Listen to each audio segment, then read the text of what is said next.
के व्यक्ति भवता आपके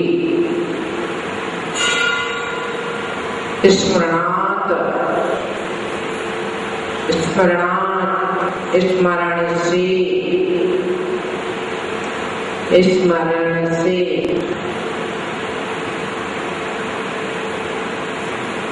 त्रासम घबराहट को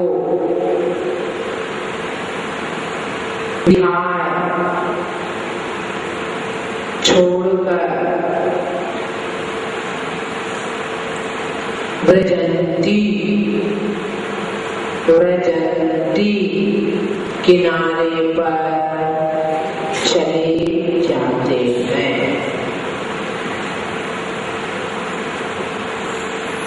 अच्छा, भगवान ने पहले बात कही थी दावाग्नि की, आज कह रहे हैं बड़वानर। जो जंगल में वृक्षों में आपस में आंधी तूफान चलती ना, तो वृक्ष आपस में घर्षण हो जाता, तो बिगर कोई निमित्त ना मिले, कोई माचिस नहीं लगाए कुछ, तो भी आग उत्पन्न हो जाती। उसे क्या कहते हैं? दावाग्नि। दबाव से आपस में जो होता है वो दावाग्नि। ये क्या है? बड़वानर। कोई पेट्रोल नहीं, कोई तेल नहीं, फिर भी समुद्र में पानी में ही आग लग जाती है। ऐसे बड़वानर का संकट। आप सोचोगे माता जी अब तो ऐसा आता नहीं है, अब तो ऐसा आता नहीं है। आते हैं, अपने उनमें जाना बंद कर दिया। आज भी जो शिप होती है उससे सामान सुनने में आते हैं उन लोगों ने अपहरण कर लिया। पहले जन सामान्य व्यक्ति का वाहन वही था, अब आपके अपने वाहन है। उन वाहनों में आपत्ति आती तो है, परंतु उससे आपको कोई दुख सुख नहीं होता है। और अब आपके जलयान की जगह वायुयान की परंपरा प्रचलन है। और वायुयान में आए दिन कितने संकट आते हैं, ये हमारे से ज्यादा आपको मालूम है। हम तो देखते नहीं हैं, आप तो है ना। कितने पुण्यशाली जीव देखो आप, हमें संकट देखने नहीं मिलता, आपको देखने मिल जाता। घटना बिल्कुल प्रत्यक्ष देखने मिल जाती है ना, टीवी के माध्यम से। तो आप देखते हैं कि कैसी विपदाएं आती हैं। इन विपदाओं में मूल कारण जीव का अपना असाता कर्म का उदय है। याद रखना, निमित्त बदलते रहते हैं, निमित्त का रूप बदलता रहता।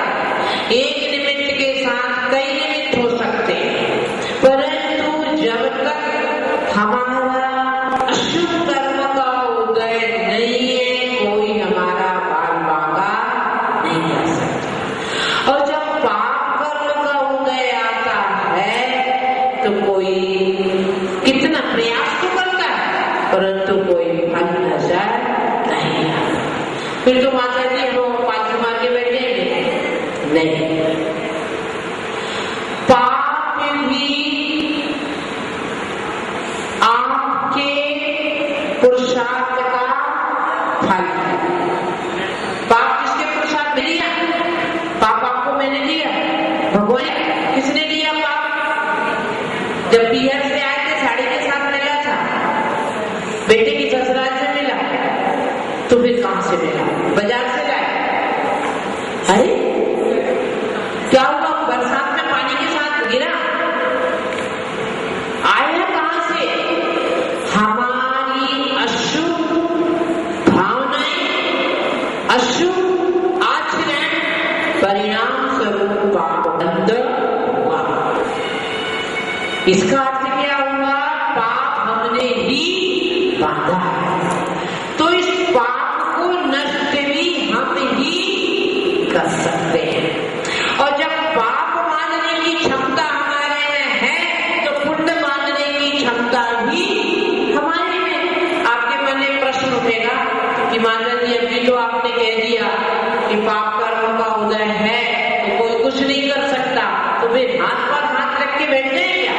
नहीं जी। आचार्य कहते हैं तीव्र पाप जब उदय में आता है तो हमें पुण्य संपादन में लग जाना चाहिए। आपने चाय बनाई, अरे याद मत कर लेना, मिलने वाली नहीं। चाय बनाई, उसमें शक्कर ज्यादा हो गई, क्या किया आपने? फेंक दी। बहुत होशियार है, जैसे फेंकने वाले नहीं हो। क्या करोगे? उसमें दूध मिला दिया, क्या हुआ? मिठास कम हो गई। शिकंजी बनाई, नींबू ज्यादा हो गया, तो फिर शक्कर डाल दी। संतुलन बनाना आपके हाथ में है। साइकिल चला रहे थे, जाना है यूं, गाड़ी साइकिल थोड़ी तिरछी चल रही थी, देखा रे हैंडल तिरछा हो गया, तो क्या किया? आगे वाले चाक पे दोनों पैर दबा के सीधा कर दिया।